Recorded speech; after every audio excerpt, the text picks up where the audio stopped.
to say if I was. Okay, good afternoon. It is 4:01 p.m. and we're going to go ahead and get our Planning and Zoning Commission meeting underway. For those of y'all that don't know me, my name's Joel Enriquez. I serve as the chairman for the P&Z committee here in Canyon. So we are going to get right after it. So first item on the agenda is the approval of the minutes from the July 9th, 2024 meeting. No additions or corrections to the minutes, and move to be approved. Okay, we have a motion. Second. Any discussion? All those in favor say aye. Aye. Any opposed? Motion carries. Minutes have been approved. Moving right along. Next item on the agenda is to consider and take appropriate action on the request to rezone 11 lots in the Crow Addition from Single Family 6 to 2F Duplex Attached Residential. Shelby Hartman has submitted an attached application for zoning change for the 11 lots in the Crow Addition adjacent to Dimple Drive and Paladuro Drive. The requested zoning district is 2F Duplex Attached Residential. This is the second request after retracting the initial multifamily request upon hearing concerns from the neighbors. Notices were sent out to 15 property owners within 200 foot of the lots in question. Of 5 responses received, 1 was in opposition, 2 were in support, and 2 provided comments that did not clearly provide support or opposition. These letters are attached in our agenda packet. Excuse me? There was some of us that didn't get them this time around that I got it. I live within 200 feet and I didn't receive anything in the mail this time. So I couldn't have said if I supported it or not. Okay. And I know my neighbor who's also in 200 feet, she also didn't get it. Did you get a chance to fill out one of these papers? Yes, sir. Okay, so what we're going to do at this time is we're going to go ahead and open up to public comment. And I'm going to call out your name. If you would please come to the podium, state your name and your address. For the sake of allowing everybody to get a voice here, we're going to make sure that we limit our comments to 3 minutes, please. So first off, if I could have Juan Cano. Yes, sir. State your name and where you live. And My name is Juan Cano and I live on 510 Dimple Drive. Okay. Right across the street. Okay. Floor's yours. And I oppose to all of this. I don't, I came to Canyon because I like the family living and I don't really want to have any apartments in front of the house, especially, you know, because of the college students and all of that. This is the main goal. So I wish it would stay the same. You know, if he wants to build, he can build a single family and leave it like that for the rest of us, you know, to enjoy it. You know, if he wants to make a difference with a single family instead of a multi and all that. So Sorry. that's it, you know, that's it. Yeah, you just want single family instead of Multi, more. Yeah, more. Okay. I appreciate your comments. Thank you, sir. Kipti Harris. Ms. Kipti Harris. And I'll just interject, Joel. I don't know why anyone didn't receive a letter. We used the same mailing list that we did the first time, so I apologize. You didn't receive a letter, but thank you for being here today. No decision's been made yet, so. Yeah, I know that I didn't get one and then my neighbor didn't get one as well, but I oppose it. I think that it should stay single family homes. It's not going to increase the value of any of our homes in the neighborhood. There's a lot of children in our neighborhood, so I think with it being single family already, that's what suits the neighborhood. There's a lot of traffic in that neighborhood to begin with the church. That's just kind of the general consensus with the community out there. And I'm sorry, Kipti, for the record, can you state where you live? 3801 Tierra Blanca. Thank you. Okay. Thank you. Yes, ma'am. Thank you. Next here is Andrea Reinert.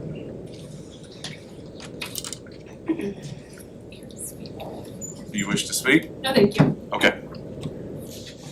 Oh, I'm sorry, mark that there.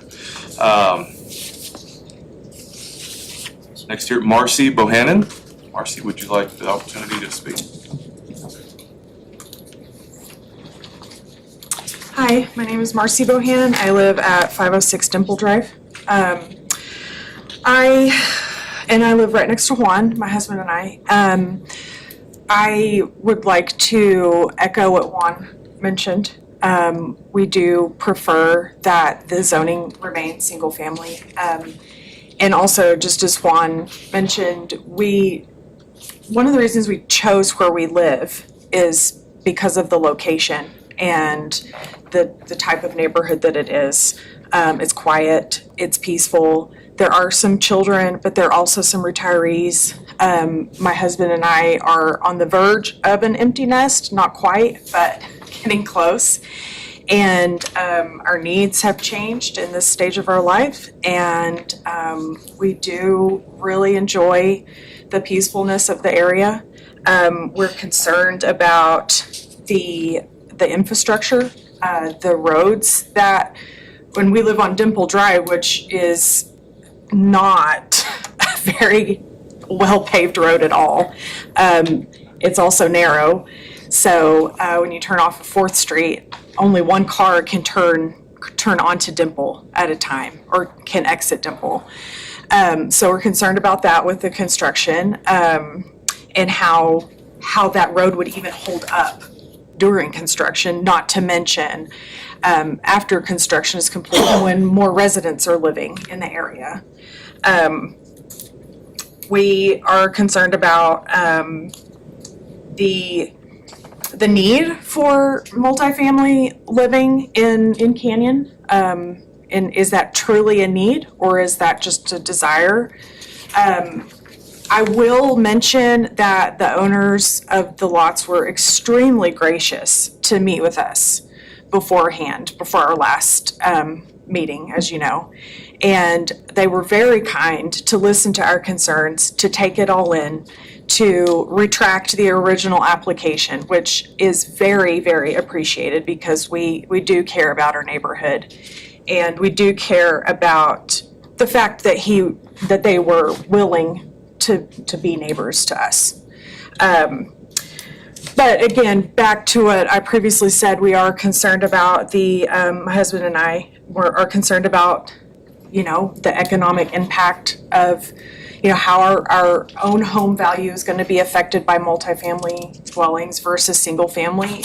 I would love to see some sort of study of, of home values when. 15 seconds.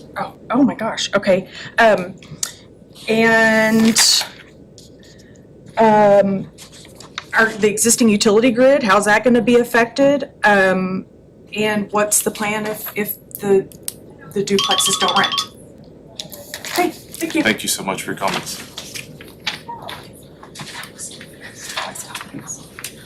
Okay, Brady Schulte? Schult?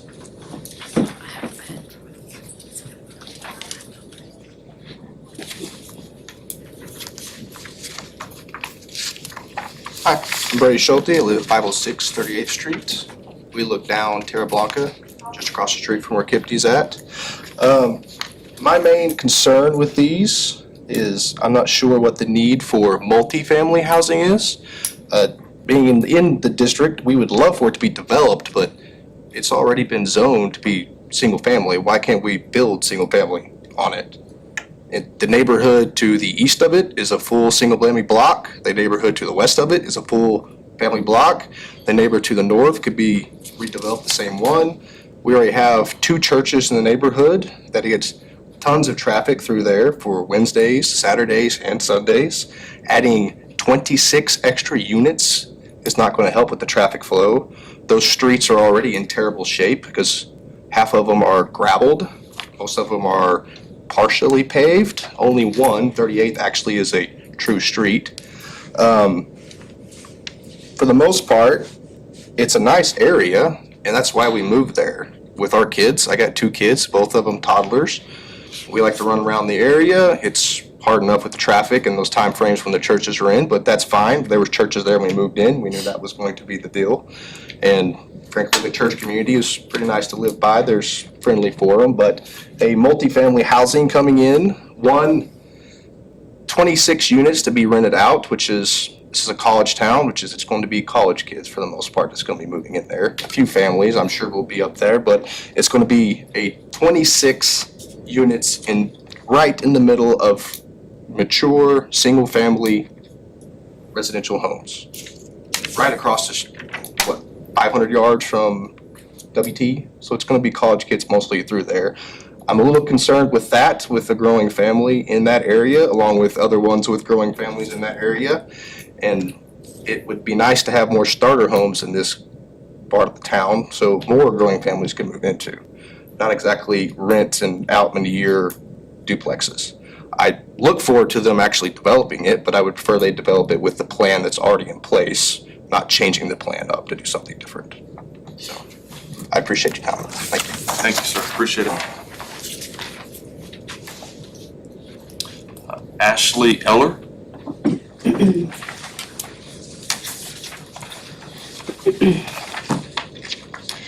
I apologize. My name is Ashley Eller. I live at 504 38th Street. I had planned for 5 minutes, so I'm gonna have to edit mine a little bit significantly. So, am I going right now? Yes. Okay. I appreciate the opportunity. On June 10th, 2018, my neighbor called me in the middle of the night and said, "Ashley, I think your house is on fire," and she was right. We were out of town in Virginia for my dad's memorial service. Someone had broken into our home, stolen some of our possessions, and set our house on fire. In the weeks and months that followed, I learned for the first time about this board that governs zoning in Canyon, Texas. We wanted to add a sink, a hot water heater, a water line, a washer and dryer, a bathroom to our detached garage so that we could live there on a property while our house was restored. Sorry. Our plumber called during the renovation and said that we had not passed the inspection. Our property was zoned for single-family housing, and the addition of the bathroom, which was in the garage, would not be allowed. We were not zoned for multiple family homes. We had to notify and petition our neighbors to be allowed to proceed with our improvements to our detached garage. I was told in no uncertain terms that if our neighbors opposed our plans, we would not be allowed to proceed.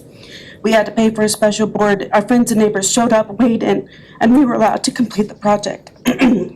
The next month, there was another board meeting to have the area on the corner of 38th Street and 4th rezoned from single-family homes to commercial and multiple-family homes so that the strip mall and duplexes could be built. This is the property that currently holds Journey Coffee. Currently, neither the strip mall nor the duplexes are fully occupied. This addition at the end of our street has added additional traffic to the already dangerous intersection at that location.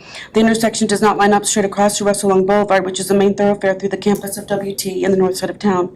There is no stoplight there. The road narrows from 4 lanes to 2 at this point, heading east and slopes downhill toward I-27. It makes it difficult to see oncoming traffic or determine speed.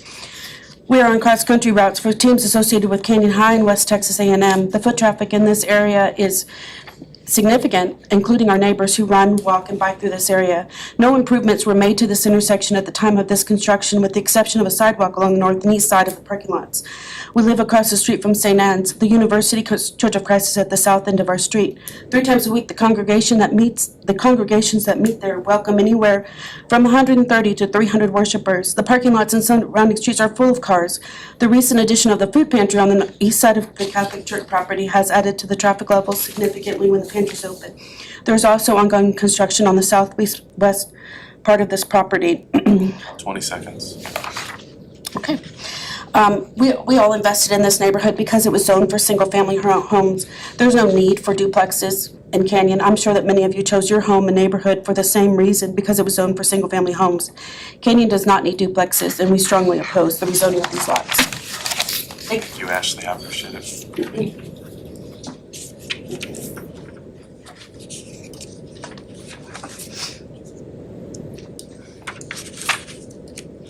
You should have heard my 5. So there's another one here for Nick Flynn, and it's for item 4. It's closely related to 3. Would you like to speak at this time or wait till we cover? Go ahead and speak. Okay. I will echo my neighbor's comments on this. This area, State your name and your address. I'm sorry, Nick Flynn, 400 Scott Lane. Thank you. I will echo my neighbor's comments on this. We do not need duplex housing in Canyon. We do not need additional duplex housing in Canyon. Anybody that tells you that has not done a study on it. I can tell you the number of vacancies. I just talked to 3 people that have 3 different vacancies. in their houses. We do not need duplex housing. The other thing you guys need to do is you need to improve the streets around that area, 38th and 5th Street. Okay? You're gonna get somebody killed. There's not a stoplight right there at 38th and 4th. There needs to be a stoplight there at 38th and 4th. The drainage that's associated right there with my house, 400 Scott Lane. We get a big rainstorm, that water goes nowhere. Nowhere at all. And the street, that street, Fifth Avenue, is when we had all that rain this summer, that street buckled. And I almost turned my ankle. I walk on that street every single day to exercise, and I almost turned my ankle on that. You guys need to do something about that. Now, we'll remind you of your very first responsibility here. Recommend a city plan for the physical development of the city and amendments thereto. So whatever you all do today, you need to make sure, and you actually put something in place to make sure that these streets are safe for us, for our children, and for our families. Thank you. Thank you, Nick. Appreciate it.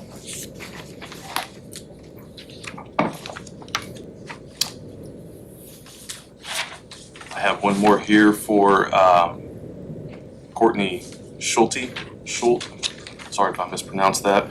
She does not wish to speak, but does want to voice here that she is in opposition of the agenda item number 3. So with that, that's all of the papers I have. I'm going to go ahead and close the public comment and open it up for discussion amongst the commissioners. Well, I had the opportunity to drive in the area today, and I agree. That road, Dimple, it's horrible. And the, college kids crossing across and, something I think needs to be done as far as infrastructure before that is developed over there. So I can speak to that point. First, I'll just talk about philosophically, as P&Z, our discussion here is about the land use designation for those individual lots. And that's really what the discussion entails in its entirety. However, infrastructure is always part of that conversation. And so in discussions with the developers, there is a requirement in place that before any structures can be constructed on Dimple Street, there has to be road improvements made prior to any building permit being issued. Paladuro Drive, and I did bring up the image here, aerial image. Paladuro Drive is an improved street already with an appropriate access off of 4th Ave. And so we will, once the developer has constructed an alley so that trash service can be obtained, excuse me, we would allow for construction on Paladuro Drive because that is already an improved street. But before any construction can begin on Dimple, we have told the developers that Dimple from 5th to Tierra Blanca has to be constructed to city standard. And then a connection has to be made from that intersection of 5th and Dimple either to 4th Ave or 38th Street because they're each a block. If they do make the connection on 4th Ave, the city has extended the offer to rebuild that apron entrance onto 4th Ave from Dimple Drive. And so just for context, the city of Canyon will not allow any more construction on Dimple prior to improvements to that road. Some of that includes the drainage and That would be doing a drainage study, looking at where the roads go, widening, paving, Okay. curb and gutter, all of it to meet the city standard street, which is currently built on Paladuro. You can see that's a city standard.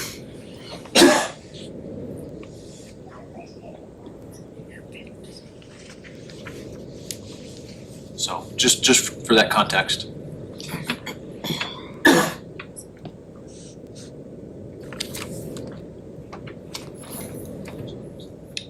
And the developer is in the room too, if any of the commissioners have questions for him specifically.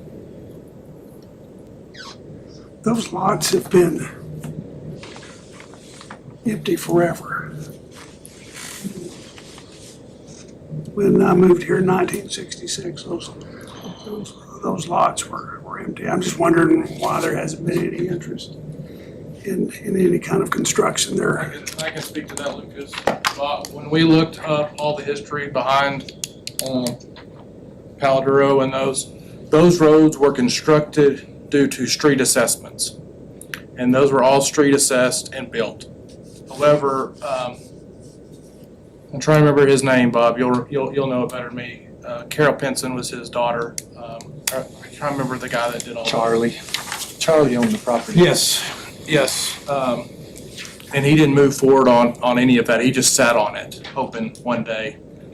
However, in all the studies we looked at, street assessments were a lot of ways that roads got built in the original town site and normal additions of Canyon. That is obviously not popular anymore. I don't see it addressed. It's still an option, but that's how those other streets were done. Like I said, that's just how I knew Mr. Crow, and I even knew Dimple with that street's named after. That's how old it is. So why are the developers opposed of building single-family homes? Is the developer here? Yes. Kelby, I'll let you answer. My name is Kelby Hartman. We're basically just a group of investors just wanting to build duplexes. We believe that the city needs more housing. Shy that there's a drastic need for housing for college kids. I own several units in Canyon myself, as does my partner Andrea Reiner, and I can't keep them empty. I mean, they're always full. I wish I had more units to rent. So, like I said, just factoring in what we had purchased the land for, it just makes more sense for us to build, 2-family units on it. We're not really build and sell investors on this project. We wanted to build and hold them in our portfolio for a long time. So we wouldn't just build them and sell them to say an end buyer, an institutional buyer in Dallas, or for example, we would build and hold them in our portfolio for several years, and we would maintain them, and we would pick and choose our tenants. We're very due diligent in that. We wouldn't just put some random, unqualified tenant in these duplexes. We're very particular on that. So I just think it would be a good addition to the community. I would just If speak. anybody else has any other questions, please feel free. So does anybody know what the occupancy is on that multifamily there on maybe 5th and maybe 20 or 38th? I apologize. On the what was that, ma'am? northwest corner? It's a newer construction. I don't Behind the coffee shop, okay, yes, ma'am.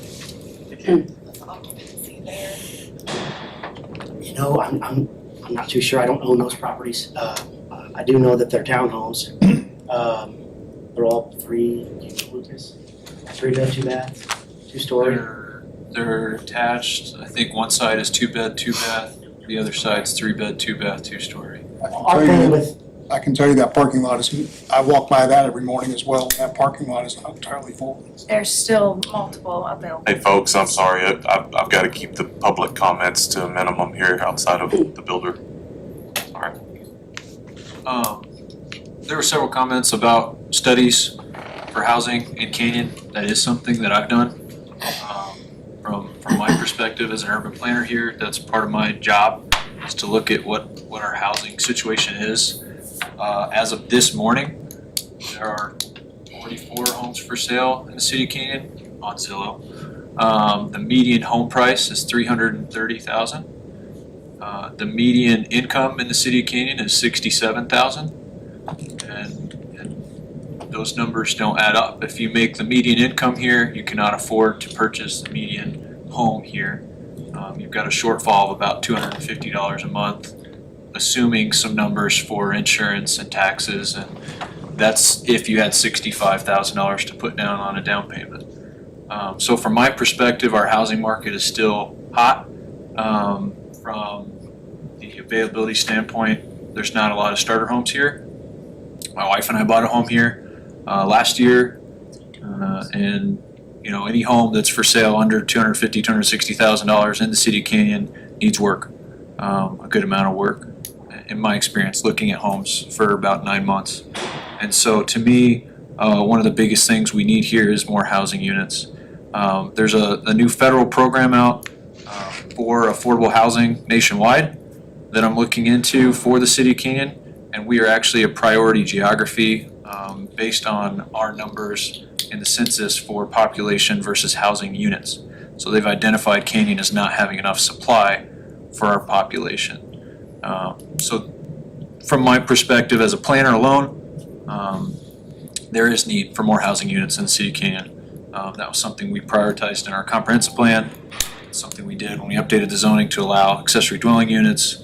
You know, we do still need some supply. And we are intending to supply a lot of single-family units in a lot of our neighborhoods, and especially the new subdivisions that are coming. So to me, there's always benefit in having a mix of single-family, duplex, and multifamily. And traditionally, we don't call in the planner world duplexes multifamily, but I understand how it's can be perceived that way, absolutely. Any other questions from the commissioners before I entertain a motion? All dwellings can be two-story, Yes. Anywhere in the city of Canyon. single. Even if this were to remain a single family, there's nothing It could prohibiting be a builder two-story from no putting matter two-stories. what. Absolutely. Yes. Take it as it is, that is not our plan, though, we would keep it single story.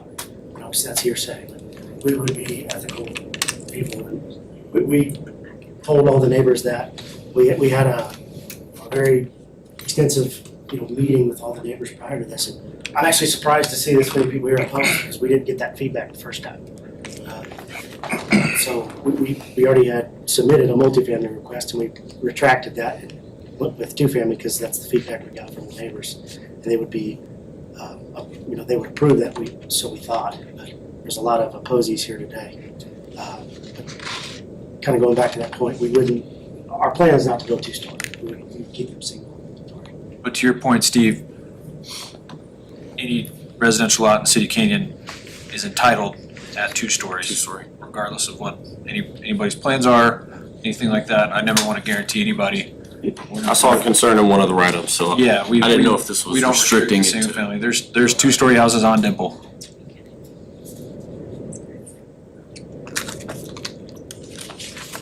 Any other thoughts? Concerns? Anybody want to make a motion? I'll make motion to recommend approval for the zoning change. Okay, so we have a motion to approve the zoning change request for the 11 lots in the Crow Addition to the City Commission. So all of those in favor, say aye. Aye. Aye. Point of order. I admit a second to the motion. You what? There has been I'm a sorry. second to the I'm sorry. Do I have a second? I'll second. Okay, we have a second. Okay. All those in favor, say aye. Aye. Any opposed? Opposed. We have 1, 2, 3, 4 for approval, 2 opposed. Motion carries. Okay. Next on the agenda item for number 4 is very similar to what we just went through with item number 3. Is to consider and take appropriate action on the request to rezone 038th Street from single family 6 to 2F, duplex attached residential. Kelby Hartman has submitted the attached application for zoning change for 038th Street on the northeast corner of the intersection of 38th Street and 5th Avenue. The requested zoning district is 2F. Notices were sent out to property owners within 200 feet. 3 responses were received supporting the change. These letters are attached within the agenda packet. Again, this is very similar to agenda item number 3. So I will open it up for discussion. this is gonna be taken consideration of that lot that just sits on Block West. Is that correct, Lucas? Yes, Along Fifth Avenue? it's diagonal from the lot number 113109, and I do have that up on the screen here. It's to the northeast.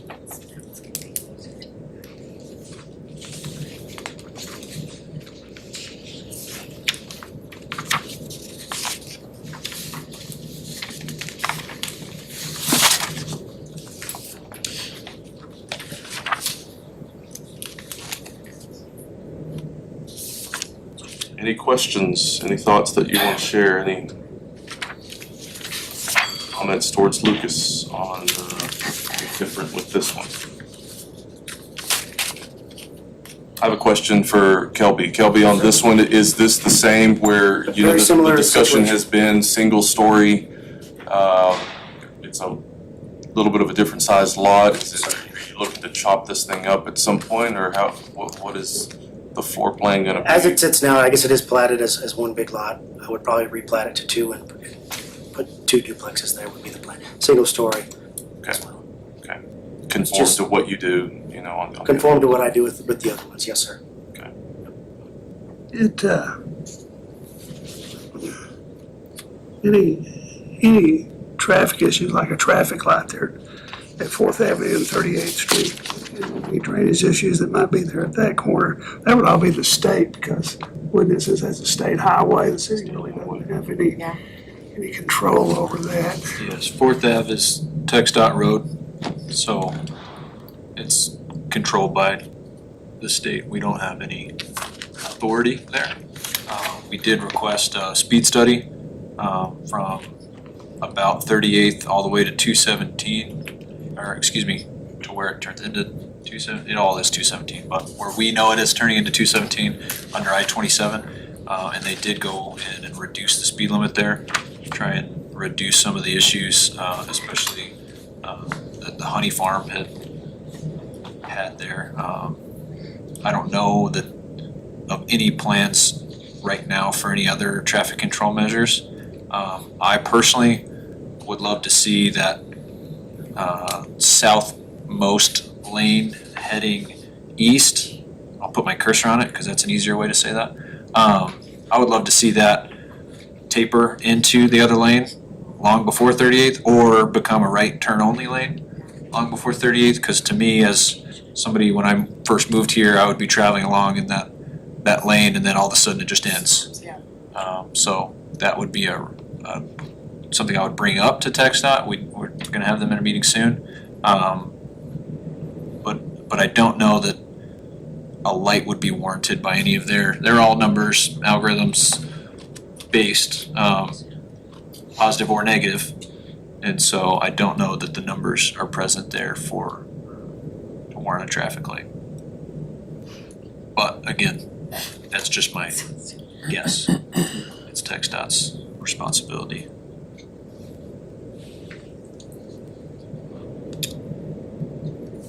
Any other discussion? So I'm just trying to get my bearings here. So is this, that top lot above the red one, is that where they just tore that house down? There was a house there on the corner where they just tore? Yes, ma'am. A-frame. Okay, yes, okay, I'm just getting my bearings where we're You at. know where the Okay. everybody knows where the A-frame is. Yes, okay, yeah, okay. And those are the new apartments or the new? Right here. Yeah, right there, that's perfect, okay, I know where I'm at now. And this is Journey Coffee. Yes, got it. When this is divided, or he requests to divide it, can it only be divided one direction to 38th? Yeah, so right now, actually, if it was going to be requested for two-family, it does not meet the division if it's east-west. Two-family requires a 60-foot width. We've not had that conversation yet, so I kind of remember that, yeah. 60-foot width is the minimum for a duplex, so it would either have to be a variance request to a 50-foot lot, or it would just be one lot. And Fifth going, that's the unpaved road as well. That's right, yeah. Down the we would- side of it. we wouldn't allow a driveway off of Fifth before it was improved.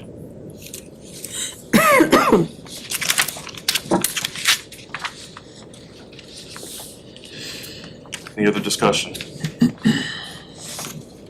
Don't have a motion. I'll move to recommend approval. Okay, we have a motion to approve the zoning change request from SF6 to 2F. Second. We have a second. Any other discussion? All those in favor say aye. Aye. Any opposed? None opposed. Motion carries. Joel, if I could briefly? Yes. For those who come and sign in for 3 and 4, this is the recommendation to the city commission. That meeting is on October 1st. It's a public meeting. There'll be a public hearing on these agenda items. The city commission makes the final decision on these zoning changes. It'll be October 1st. Is there an ability to speak at that meeting? Anybody can sign in to the city commission meetings, similar fashion. You get 3 minutes. And the commission may ask questions, they may have a discussion, but there is public comment period at every meeting. Yeah, Okay, thank you. absolutely. It's 4 or 4:30? It is at 4:30, yes, thank you. Those are at all the city commission meetings are at 4:30, so if you're interested, that agenda will be on typically it's the Thursday or Friday, the week before. Agenda up on the city's website, Agenda Center. If you want to stick around for the rest of the meeting, feel free. If you do not, don't hesitate to take off. Thank you all. Thank you all for coming. Thank you all for your time. Agenda item number 5 is to consider and take appropriate action on potential changes to the zoning regulations regarding menu board signs. Planning and Development Department has been dealing with a specific issue in our sign regulations relating to menu boards. Currently, they are restricted to all the same requirements as monument signs, including the wrapping of supports and limitations on percentage of digital change copy for the sign face. There are no menu boards in Canyon that meet all of the regulations, and several that do not meet the digital change copy standard. Staff would appreciate the review and discussion with recommendation to the City Commission on any changes the Planning and Zoning Commission deem necessary. Potential changes are shown on the following pages if the Commission feels the changes are warranted. You will see there in your packet, there are a few options that have been presented as we discuss this item. Yes, thank you. This is something that came up recently. Everybody's excited today, big day in Canyon. Whataburger opened, big time. I know that there were some people camping out overnight out there last night I saw on my way home from the gym. So anyways, that brought on the discussion here. They installed some new menu boards. They did not get permits to do so. That was a different issue that we addressed. We brought them into conformance in that respect, but if they had submitted that permit request, we would have had to deny it under our current regulations for those 2 reasons. I am recommending that we alter the regulation to remove the exception that they do not have exposed supports because, like I said, there's not one menu board sign in the city of Canyon that has that support pole, that 1 or 2 foot pole wrapped as we require on the street facing signs. However, on the topic of digital change copy, that's a discussion that I want this board to have and make a recommendation for. I don't have a strong recommendation. If the board does feel that a change is necessary, then I did provide some suggested language. It's not set in stone. It can say what this board deems appropriate, and that can be the recommendation of the city commission. But this is something we want to clean up, come back in and be able to make at least one of these changes, hear y'all's comments on the other change so that we know how we should proceed procedurally in our department.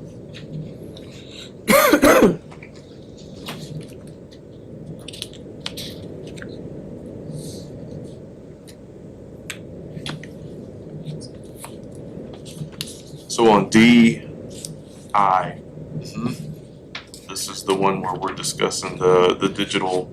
So as it states, it says that they shall not exceed 30% of the sign area. Yeah, so some good examples in town, you think Taco Villa, their sign out front, it's a big monument sign, but part of it's digital. West Texas Western Store, they've got a digital portion of their sign. WT has a big sign that part of it is digital change copy, but right now, for any monument sign, we restrict any digital change copy to only 30% of that total sign area. Technically, menu board signs are monument signs in our regulation. Rather than giving menu boards their whole own section, we felt like this would be an easier way to modify the regulations. And so as the exception is the suggested wording here is that they may be fully digital provided they do not face an adjacent residential district. We don't want these digital signs to be the first thing that somebody sees when they walk out of their front. Especially with our first 24-hour restaurant coming. I don't know if more are coming, but that was just something that we talked about internally. If the commission doesn't care about signs being fully digital, that was one recommendation we thought we'd make from staff. Just to say that, okay, if we allow them to be fully digital, we at least don't want them to face any residential districts. And then the other one down there on 5EI is just in dealing with the supports, exposed supports. Yeah, so basically saying that they're all sitting on a post. That's how they're all constructed right now, and just saying that if that's how they're supported, that space from the ground to the bottom of the sign cannot exceed 2 feet. That's the way we already have it written for some of our other signs. Directional signage has that requirement. If you have a pylon sign with 2 wrapped posts, that same gap of only 2 feet max. So that's where we kind of got that language. That way we don't have a 4-foot pole with a sign pointing down at a car window. I don't think we'd see it, but that was just the restriction that we recommend. So the only thing, I make sure I'm understanding, the only thing that's being recommended is what is highlighted in yellow. These are the only things that are changed from the existing regulations. Okay. Yep, is highlighted in yellow. Everything not highlighted is our current regulations. I would move that we recommend to the city commission the approval of the exceptions presented by staff. Okay, we have a motion here for option 3 that the changes should be adopted as they've been presented. I second. We have a second. Any other discussion? All those in favor say aye. Aye. Any opposed? Motion carries.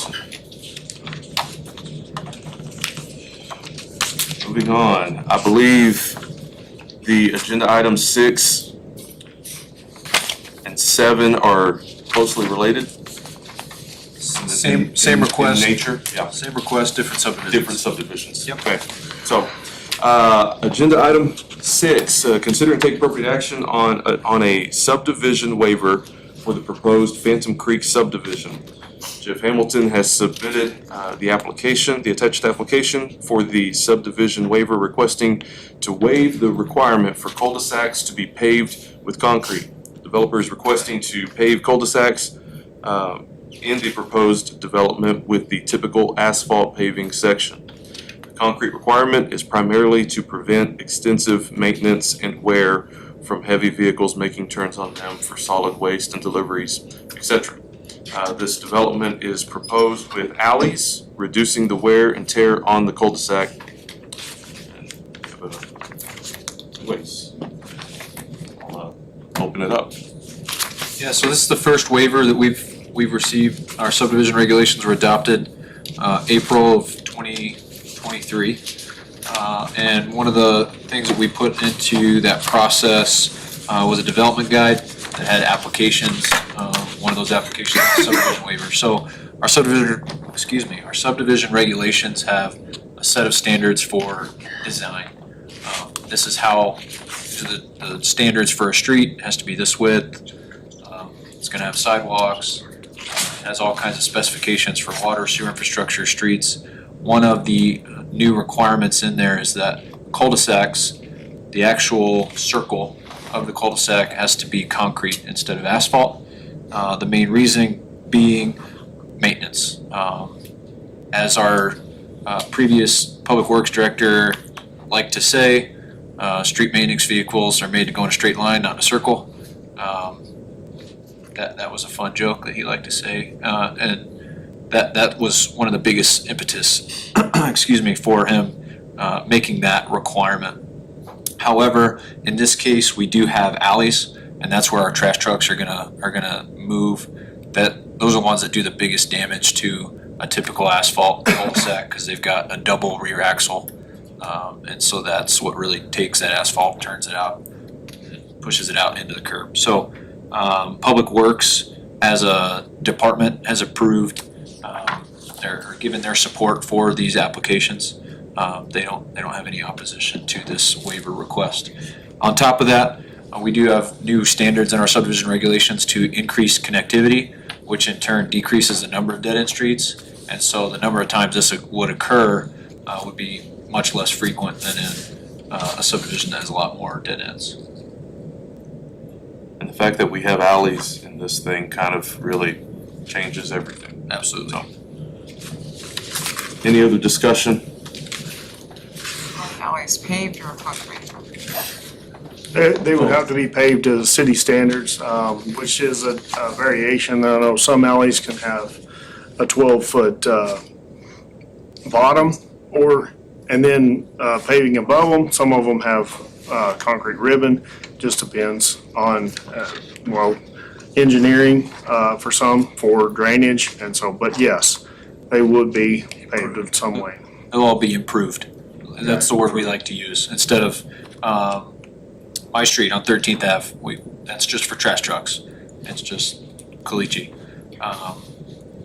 Canyon East has a lot of wrap, caliche. That's why we don't allow rear access in Canyon East, because they're not intended for daily traffic. But in every new subdivision, the requirement is for an improved alley, they can have that rear access. And an improved alley would allow, that rear access and therefore make it where there's less traffic actually out there on that cul-de-sac, so.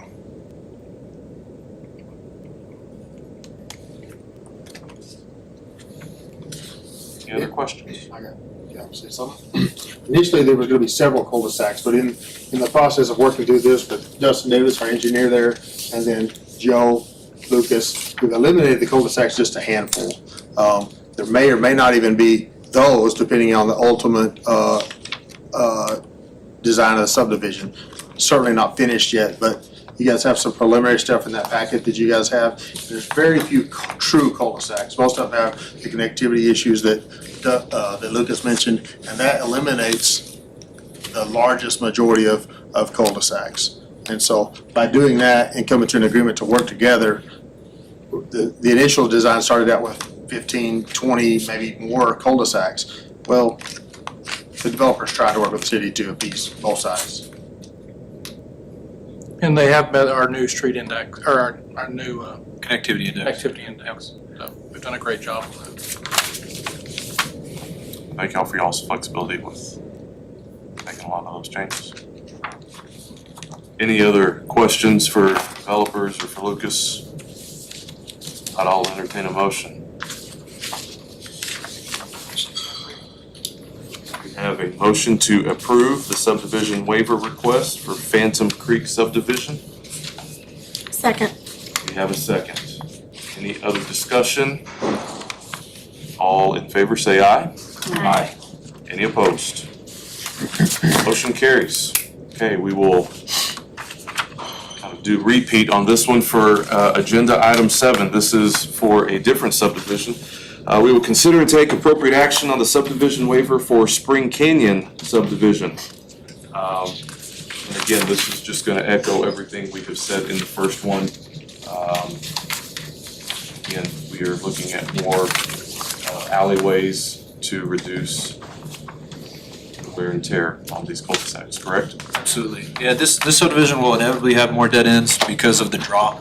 But we understand that. That's written into the subdivision regulations that, dead end streets are part of life when you've got that amount of topography change. that they do here. But even so, looking at the preliminary concept for Unit 4, there's only 4 cul-de-sacs shown. It's not set in stone right now, but again, it goes back to showing the effort that the developer's making to try and increase that connectivity at our request. Okay. Other questions? Any other discussion? I'll entertain a motion for agenda item number 7. I'll move to recommend approval. We have a motion to approve the subdivision waiver for Spring Canyon subdivision.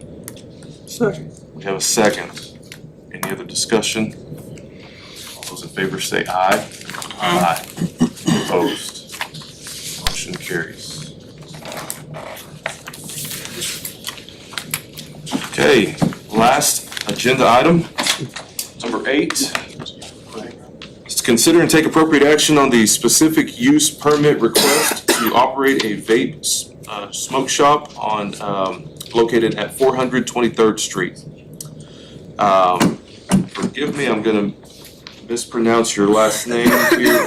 Al-Sheif has submitted a specific use permit application to operate a vape smoke shop at 403 23rd Street. Is there any, it's a different address. Should be 400. Should be 400. Yes, it's a typo. My apologies. Okay, so we do have a typo. I'll reword this here, to operate a vape smoke shop at 400 23rd Street. The summary use chart for the zoning ordinance allows smoke vape shops in the RC2 zoning district by specific use permit only. The application is attached. Letters were sent to 18 property owners within 200 feet. 1 response in opposition and 1 in support of the request were received. So if I can just remind those of you who are either new or have slept since then, we did receive this same application last year about this time. And it was approved by the Planning and Zoning Commission and denied by the City Commission. And so there's a period of 6 months that someone has to wait before they can reapply for the same specific use permit at the same location. This application has been resubmitted. We received a lot of documentation. I apologize, there's a couple of things that I left out of the agenda packet. The comprehensive plan in its entirety is one of those. I'd be more than willing to answer any question on that. In your printed packet, I included only the letter that was submitted on behalf of the applicant by the law firm that they retained, but I did include most of the attachments submitted by the applicant in the digital version, so you're able to review that, and I've got those here for anybody who wants to see any of the attached exhibits. The applicant and the representation are here, so if you have any questions or would like to hear from them, feel free to ask them. Anything different today as opposed to last year? So what happened last year is I wasn't able to attend the city commission meeting myself. I had to send a cousin who wasn't very familiar with answering any questions, didn't have really good language. I had a family emergency come up last second, and I wasn't here to answer any of the city commission's questions or anything like that. I feel like I could have put their mind at ease a lot more, because I mean we're a well organized smoke shop. We follow all of state and federal regulations. We don't have any issues with anything like that. We invest a lot and reinvest into anything in the communities. We do a lot of charities and stuff like that. We're just, me, my brother, and my cousin. It's a family-owned business. We saw that there was a need for it in Canyon because we have one in Hereford, and we have a lot of customers who come in from Canyon. And I felt like the city could use it. And I feel like I'm fairly responsible enough to open a smoke shop with it still being ran correctly and not, like a lot of other smoke shops tend to sell things that bring undesirable people, certain types of glass and stuff like that. We don't carry those and we don't do anything. Can I ask why it was denied or the commission denied it? Can I ask that question? You can. I don't know that I have a clear answer on that. I was actually absent for that meeting too, out of town, at a conference. And so I I was at the watched. same conference. Watched, yeah. And so I watched the recording after. It seemed like there were a lot of specific questions that were asked. And like, has been said, Just they weren't getting. there was a language gap there. Right, okay. And so I don't think there was the ability to respond to a lot of the specific questions related to what the products were gonna be, what the, I know some of the questions asked were, how are they gonna ensure, responsible sales, ensuring that anybody there was Minor sales. as of We age. train all of our employees, we have a zero tolerance. If an employee does violate that, there is no warning when it comes to that, you're automatically fired, there's no questions asked. We train them with a few hours worth of training prior to us opening every single location. And in their paperwork that they sign, they know that that's the law and that it's a zero tolerance. We thankfully, we don't have that issue in our other locations because of that, and try to keep it that way. Remind me again, is that regulated by TABC or the state? So for nicotine and synthetic nicotine, or what's considered synthetic nicotine, that's by the federal regulations, whereas hemp is regulated by the state of Texas itself. This is a specific use request, is that required, a time period be set also? It doesn't require, but that is an option. So the commission has the ability to recommend specific standards and or restrictions through the issuance of a specific use permit. Most recently, the example would be the concrete batch plant for the I-27 project. The recommendation was to issue that permit for a period of 2 years. That way the applicant comes back, can answer any questions. So it's not a requirement, but it is absolutely an option.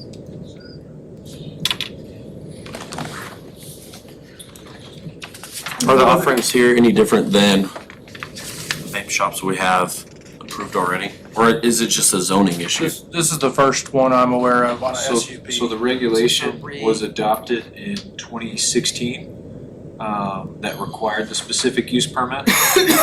And this is the second application since then. There was one approved across the street actually at Little Caesars. It is now Little Caesars. So I think it operated for maybe 8 years. Short period. Yeah, short period of time. So was that just grandfathered in? All the existing businesses are grandfathered. There's two of them that are catty The cornered, existing vape shops? One- The Yes. existing on big four. shops It's are, from Blessed Butter. all grandfathered. yes, The vape shop and the cigar place. they had existing use of that property for that purpose. I did just update, I had the wrong packet open. This is, sorry. They just included as an attachment their registration for state license to sell hemp, because I know that was one of the questions that was asked. There's no further discussion. I move to recommend approval of the specific use permit to the city commission. We have a motion to approve the specific use permit. Second. Have a second. Any other discussion? All those in favor say aye. Aye. Any opposed? Motion carries. Okay. That is all. We can adjourn the the Planning and Zoning Commission meeting. If you would just hang tight, I believe we're about to transition into. Would you like a 3-minute break, or would we like to go right into the next meeting? That's something I wanted to offer to you. I know you're on a timeline. Yeah, we'll give a quick break.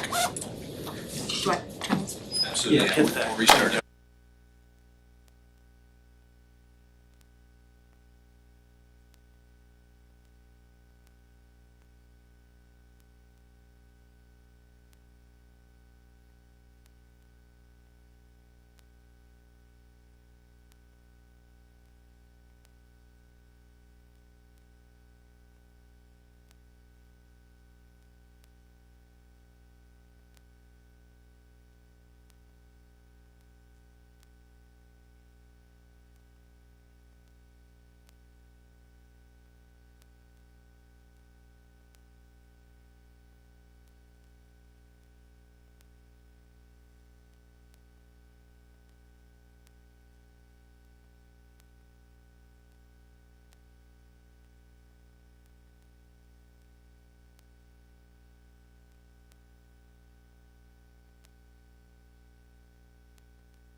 I apologize. You got one?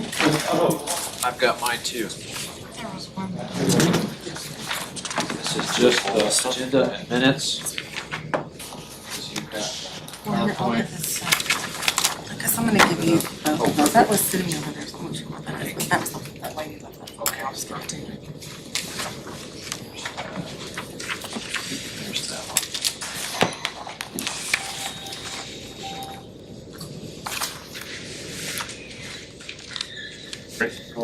Okay, I'm Roger Mitchell, the co-chair of the Planning and Zoning Commission. It's 5:06 and we'll call this meeting to order. First deal is to approve the minutes of the March 12th, 2024 meeting. Anybody have a chance to read them and any additions or corrections? If there are none, I move that they be approved. We have a motion. Do we have a second? Second. We have a second. And all in favor, say aye. I do have a question, I'm so sorry to open that back up. So I was there and I wasn't in attendance on that. Okay. That's the second item. I would amend my motion then to include that correction, that Loretta be In attendance? in Okay. attendance. Okay.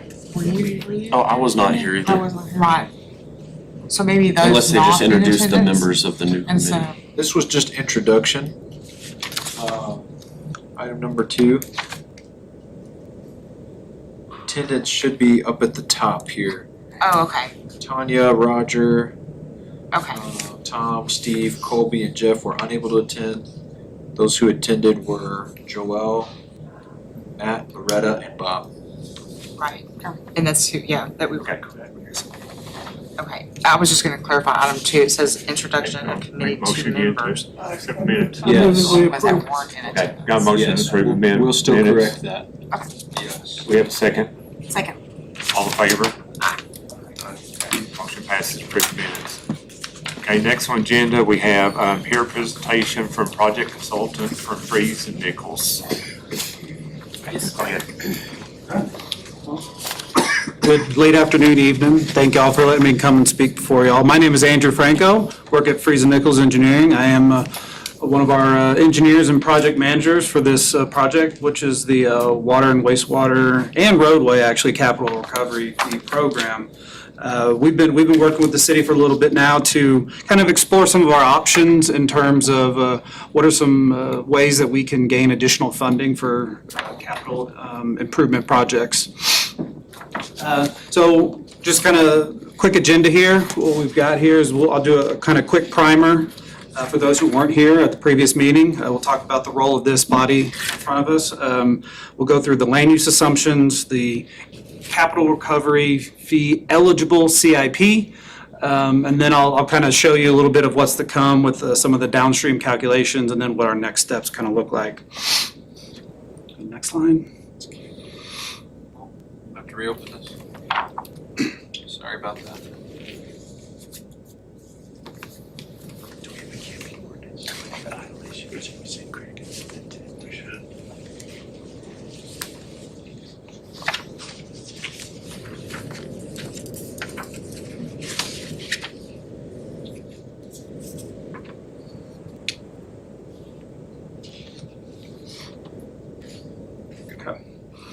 So looking at how you currently fund capital improvements, some of the options that are available to you are to pay for them, why you could take out additional bonds, you could finance a project in order to get something built.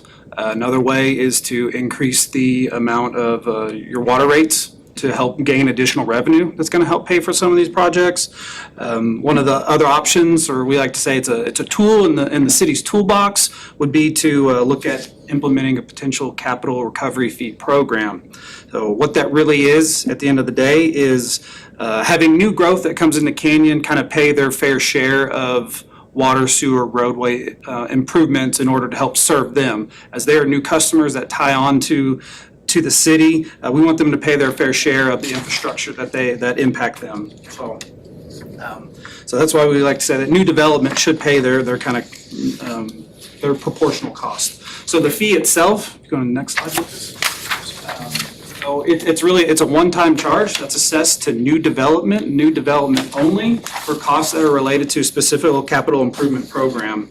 What these projects do is they help fund identified new facilities or existing facility expansions, or also look at to recoup on existing capital improvement projects that are already kind of in the ground. So again, we're going to be looking at water, wastewater, roadway systems as part of this project. So again, I want to stress it's a one-time charge to new development only. Existing customers in the city of Canyon, this is not something that would impact them. They would not be charged or assessed a potential fee. Go to the next slide. The process itself is governed by Chapter 395 of the Texas Local Government Code. It states it's a very rigorous and detailed process of these are all the different steps you have to follow. There's a lot of there's coming for this body to gain input that goes to the City Commission. We have 2 separate public hearings that are required before anything like this could be implemented. So again, want to stress nothing is in place right now. This is just a study to kind of evaluate the feasibility or, what's the city's appetite to move forward with a potential fee structure. So no decisions have been made. We're here to present information and get some input from this group today. So what can we pay for under a capital recovery fee program? We can pay for the construction, surveying, engineering, land acquisition, and debt service associated with implementing new water, sewer, roadway facilities that are identified to serve growth. So we're talking about new water supplies, additional treatment lines, tanks, pump stations on the water side, on the sewer side, lift stations, interceptors on the roadway sides, identified new roads that will help serve projected growth and development. Next slide. What can we not pay for under this program? It is really the upgrading or updating of existing city facilities that do not serve new growth. So if you have an area of town where you make improvements and there's no identified growth coming in, those are projects that are not eligible to be a part of this program. So we can't charge, these fees cannot be spent to help to repair, do O&M of existing facilities. They can't be used for the cost or debt service of projects that are not included on the recovery eligible CIP. And then finally, the administrative and operating costs of the program itself. So the role of the Capital Improvements Advisory Committee, again, is to provide input and recommendation. Today, we'll be talking about the land use assumptions and the capital improvement plans, water, sewer, roadway. When we kind of move forward towards the end of the project process, we'll present calculations and a proposed fee schedule. We'll be looking for this group to make a recommendation ultimately to the City Commission for what y'all would recommend the City Commission does as far as setting an actual rate. So those are going to be required at least 5 business days prior to public hearing. In the future, if a plan were adopted and put into place, you would be required to meet at least twice a year to it's kind of a checks and balances system that says, here's what we've collected from this program, here's where we're spending it, just to make sure that we're kind of doing our due diligence and we're not spending these fees or the money's collected in a way that's not allowed under state law. I guess I'll say if y'all want to ask questions along the way, please feel free, or we can kind of do them all at the end. So if there's any questions on the basics, I'd be happy to answer them now. Any questions from anybody? Yeah. When you say new development, one-time charge assessed to new development, who are you talking about new development? Homeowners or developers? Well, ultimately, it's for the homeowner. If it's like a new build, it's usually the developer that's going to incur that fee that then kind of gets passed on or kind of rolled into the overall cost of the home build and everything. The fees themselves, if they're put into place, a fee is assessed at the time of final plat, and a fee is then collected when your building permit's pulled. That's how the process would work. Collected from in homeowner or? Again, it's usually developer if they're the one who's building the home and pulling the permit. When Andrew says developer, he's meaning home builder to you. Yes. I wanted to make sure that was clear to everybody on the committee, how that works. Yeah. Because when I heard I watched the previous meeting, and that was one thing that I picked up on really quickly. I am a developer. We are developing Spring Canyon, Phantom Creek. When this type of fee gets assessed, it ultimately affects the people that want to build a home in this city, rather than me as a developer or even a home builder. That ultimately passes on to that end user and that end home owner. That's correct. But I think we discussed last year that if you already had requested your building permit and received it, then you weren't affected, right? Because we were talking about this going into effect like in 2025 or 2026. If any fees were adopted, it would be not Is it until retro? after that point that this would take effect. And it would only be for new developments that came in After that point. Yeah, That's correct. so anything existing, for example, all the developments that we're currently working with, we already have agreements in place or in process to work with them specifically on off-site infrastructure costs and how that'll be assessed. So in Meyer Park, we already have a per lot cost up to a certain number of lots that we've already agreed upon. So even though it might take them 10 years to get to their last unit, this would not impact them because they already have an existing agreement in place. The same would be the case for the developments that Jeff is working on. So this would be, next year, fee is considered, say the city commission adopts $500 for water, $500 for wastewater, whatever it is, and it's $1,100 per lot cost. A new developer comes up and says, hey, I've got a new piece of property I want to annex to the city of Canyon. This many lots. When they went to plat a unit, that's when that fee would be assessed. Okay, it's this number per lot in this unit, and then when a building permit is pulled by whoever's pulling that building permit, that's when the fee would be due. Thank you. Anything else? That's great. Thank you, Jeff. Sorry. Okay. No, not this time. So the land use assumption, so the first step is building our foundation that all the projections get based off of. Service areas, we'll have a single service area for water and sewer. You can kind of see on the figure there, state law allows us to expand our service area beyond the city limits to areas out in the city's CCN or their ETJ boundaries. So anywhere where the city really kind of chooses and decides to provide water, wastewater service, the red kind of highlighted boundary there is what we've identified in meeting with city staff as far as what the future water, wastewater service area is. And so when we think ahead to if someone were to build and tie on to Canyon City Water and Sewer, they would have to be within that kind of red boundary in order to be assessed this fee. And so, like I said, when we've worked with the city, we've identified this as what the intention of the city is to. We plan to serve and develop in these areas for water and wastewater. Moving on to the roadway side of things. You see there's a blue area to the north and a yellow area to the south. State law says that we can only, the size of a roadway service area is defined as, you can only use it's a 6 mile radius. So basically just drawing a big circle. And if your entire service area doesn't fit within that, you have to split it into 2 zones. The other stipulation on roadway service areas is that it's confined to city limits only, existing city limits only. And so what we've done here is, again, in working with the city staff, we've actually separated into a north and a south zone.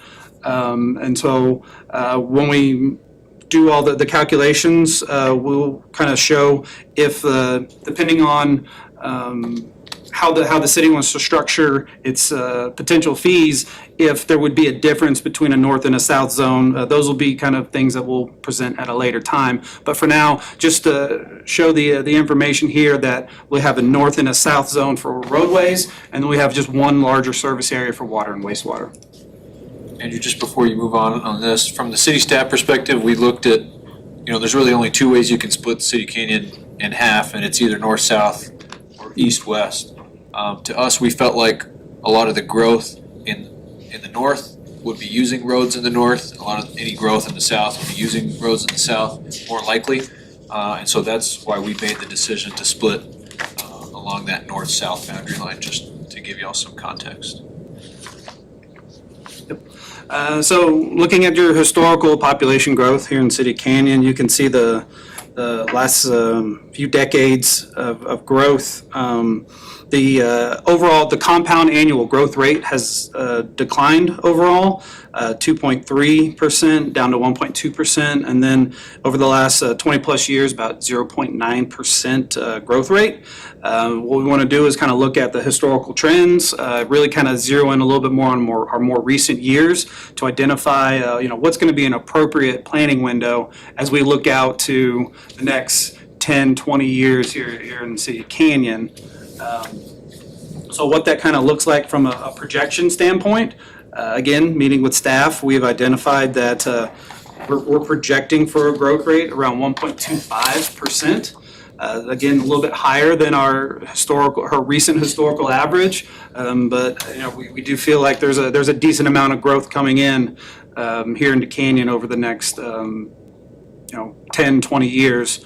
I guess I did want to mention, I didn't mention it on the kind of the upfront slides, is really all of our projections will be looking at a 10-year window. So our base year being 2024, what are we projected to grow? How much projected water and sewer are we going to see in the next 10 years? What sort of traffic demand are we going to generate over the next 10 years due to growth? So those will be a lot of the kind of the baseline demand that we'll plug in for identifying projects, and then how much of those projects are going to be eligible for capital recovery fee inclusion when we calculate the overall fee.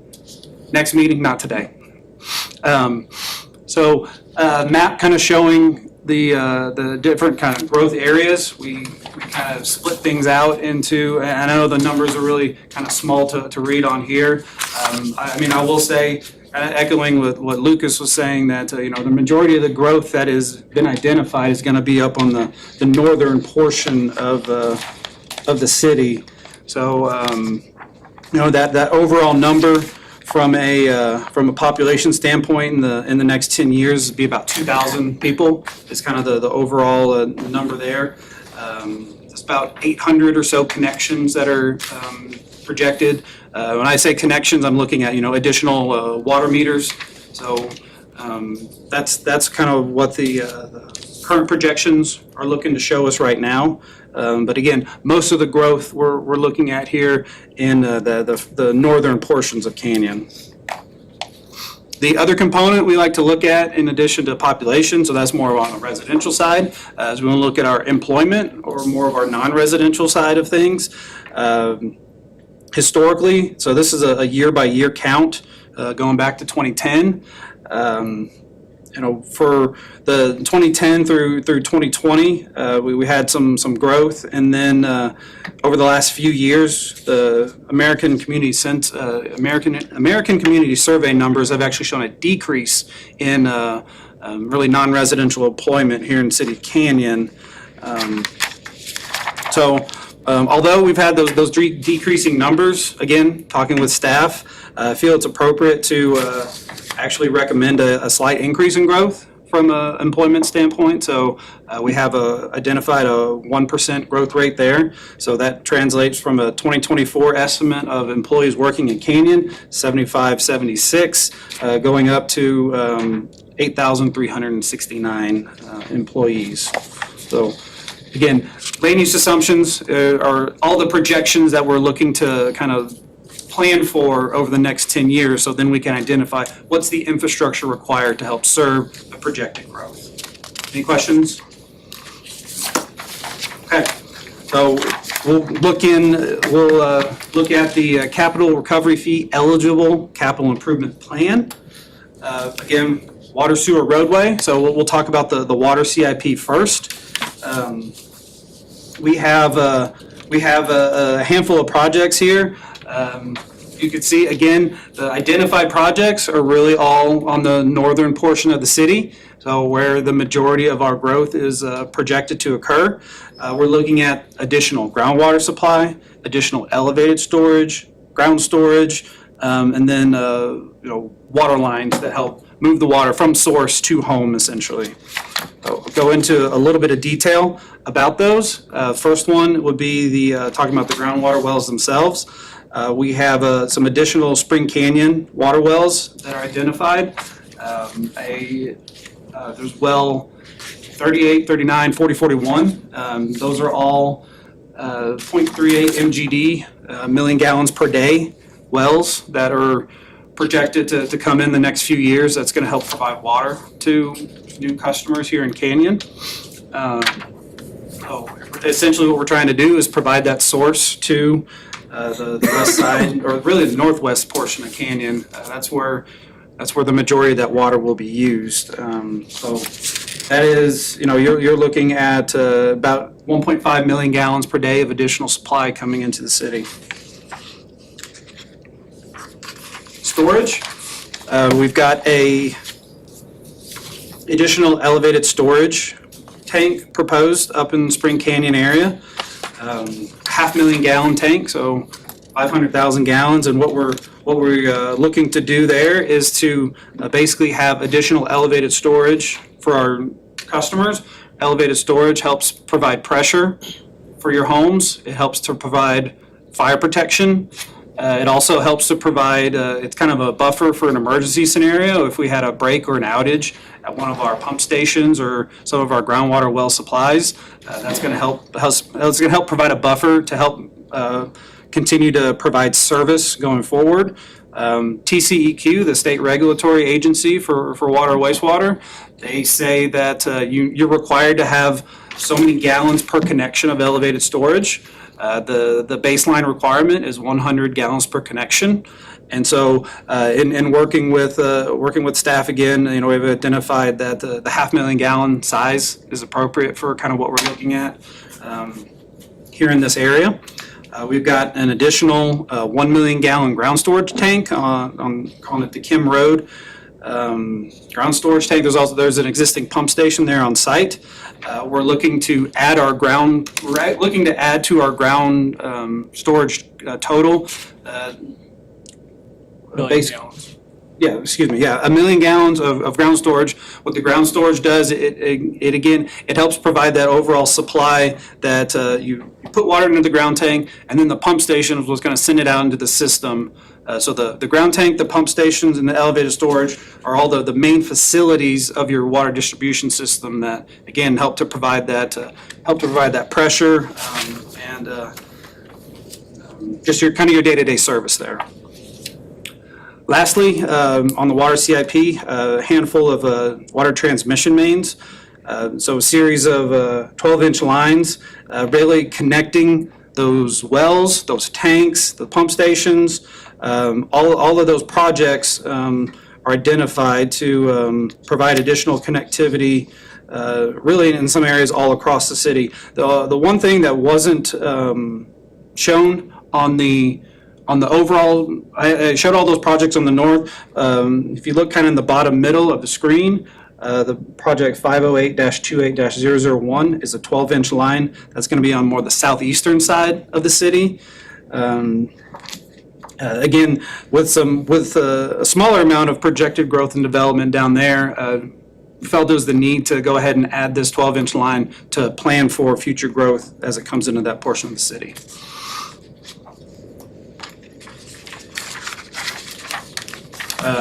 Next section, we'll get into wastewater CIP. Again, here we've got a series of lift station expansions, force mains. So basically a lift station is gravity, sewage flows by gravity, and when it runs out of the ability to gravity flow, you have to pump it up from a lift station, and then a force main is basically just the pipe that comes from a lift station to the point where it can start gravity flowing again. So we have a couple lift station projects as well as some wastewater interceptor projects. If you think about where all of we keep talking about this growth and development on the northern portion of the city. Your wastewater treatment plant is on the far south. So it's about as far away as you can get. So what are the improvements that we need in order to move that sewer from north to south? We've got a few identified projects here as well in order to accomplish that. Go on, next slide. So on the wastewater CIP, the lift stations, we've got the Kim Road lift station. We've got another project, we haven't got a fancy name for it yet, so we're calling it New Lift Station. That's gonna be on, and if you look on the screenshot on the right, it's kind of on the top portion there. Additional improvements, lift station number 5 on the left screenshot, and then southeast lift station moving to the wastewater plant as well. Again, all those lift stations have a force main component that's attached to them. So the kind of those red lines that move away from the force main are identified to really help move the sewer from point A to B. We'll just leave it at that. At the end of the day, what we're trying to do is provide additional capacity to move things from growth to the sewer plant. Excuse me. On the interceptor side, we do have an 8-inch line identified that moves water or moves sewer from north to south. This would be, you have the Kim Road, the new lift station, and then it starts traveling north to south. This new line will help provide additional capacity to move that flow before it gets pumped again at lift station number 6. So again, we're trying to identify what are the improvements required to help serve this growth and development. Roadway CIP. You can see here, we have one project. We have Hunsley Road. East-west roadway. With all that new growth, we are looking to provide that additional connectivity from the roads are escaping me, excuse me. No, it's all good, from 2590 on the west to really I-27 intersection in front of Walmart. Okay. And this is just an expansion of an existing road. So the idea right now that we're kicking around would be adding a central turn lane for the length of that road, urbanizing with curb, gutter, and sidewalks. So the expansion portion would be adding that center turn lane, and then we have to go for other funding sources for the urbanization aspects of it. So we had more projects identified. Obviously, if we talk about all this new growth and development, there are probably additional roadways that are going to come into this. However, again, being confined to a certain service area and the city limits, that kind of threw some of those out of there. There were other kind of factors, components that just kind of reduced it down to just a single project. And what Lucas is talking about, when we go to basically take an existing road and expand it, there's really only going to be a certain portion of that cost that's going to be eligible for these funds. Because for example, if you have a 2-lane road and you make it a 4-lane road, you're only doubling your capacity. So only a portion of that project cost is therefore eligible. If that kind of makes sense. Just trying to draw an example of fall under upgrading, updating, and expanding or replacing existing? It does, but you're only able to take the portion where you're adding new capacity as an eligible cost. So there's a total cost component to it, but we have to discount the existing capacity of what that road did. And so for example, we'll say on water sewer, if you have an existing 6-inch line and then you go to replace it with a 12-inch line, there's a portion of that capacity that's already spoken for. You can only assess what that additional upsized capacity would be. So on this particular road, who do you assess that fee to? Anybody in that north zone. That's new development? No. So south zone wouldn't be applicable. It would only be in that blue north zone. So to answer your question, Jeff, nobody right now. There's nobody in that blue zone right now that would be eligible. Correct. Have that fee assessed. How do they become eligible? Once the city limits are expanded, so if somebody, say the section of land behind Crestview, we know that Rock Rose owns that section of land. Say they annexed, what is that process?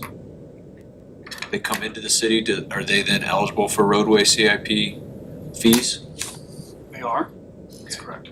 So that would be kind of the process. So the service area is set now as our existing city limits, but that was my question for you, Andrew, as well as once they add, if we annex new property, does that new property become eligible? We have to update the map, I assume. That's correct. And then they would become eligible and be assessed that roadway fee. And they would be very likely to use that specific road in this instance. So And that- that's part of the reason why the state law says you zone out your roadways more so than water sewer, is because, residents much more directly, they impact those kind of localized improvements a lot more. I say on water sewer, the folks who live way up north, it's all one system that sends the flow all the way down south. Or I get water from a tank or a pump station that, could be on the other side of the city, but it has to travel through that same network of pipes in order to get to my home, essentially. But yeah, roadways, they're a lot more localized in terms of, who drives those on a daily basis. So that's why you have the requirement to zone things out. Yeah, but great question, Jeff, because like you pointed out, as the map shows right now, there is no new development to be. It would have to be potentially Kemp Road. Right, The property that the city owns now. If that were to be sold and developed, that could be eligible. Well, the map doesn't even show, on this particular map, doesn't show Phantom Creek. Yeah, so We all the don't- maps, We're not annexed yet, we're not. yeah, in city exactly. limits All the yet. maps show them as out because it's not even in the ETJ, and so legally, you can't show it as part of it. That's fine. And then, but it also doesn't matter if it's not shown on these maps because it's not eligible to be assessed the fee. Because of the agreements that are currently in process, right? I'm just making sure if something like that happened, you don't put an impact fee on any new lot in all of the blue area. No, that's just showing as if some of it, in theory, could be raw land. Right now, that's not the case. The only place right now would be Kim Road. So if the city of Canyon sold Kim Road to a developer, that developer could be assessed that fee per plat, and then same process. If the roadway fee came back, I can't imagine what the fee calculation will even be. I'll be interested to see. The recommended fee calculation could be very minimal because it's such a small project. It could be a $25. I mean, that's. It could be so large that Rock Rose wouldn't develop that, because if they're the only one impacted with that fee, Yeah, so it their doesn't, lots become super expensive. I don't believe that's how it works. Commission will set that. It's not set at a fee that raises and lowers to cover a specific project. Okay. It's set at a fee, period.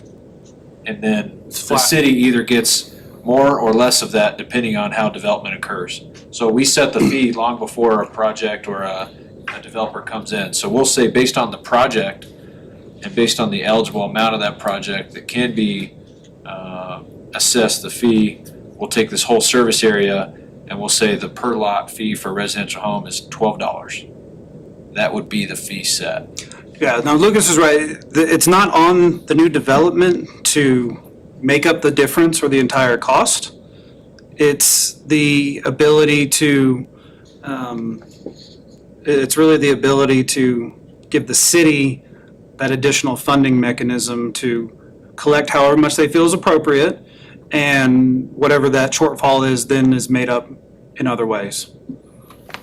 So really, and that goes back to your point of growth pays for growth. So if growth doesn't occur, then the city has to pay for whatever improvements we deem necessary. If a ton of growth all of a sudden occurs, then we're assisted by having that fee in place by being able to use that as an additional funding mechanism on top of the other funding sources. 100 homes at $100 versus 1,000 homes at $100, Exactly. right? 100 homes at $100, it's not much, right? It paid for the paint, for the center stripe, right? That's all that's gonna do, but 1,000 homes at $100 starts to make a difference.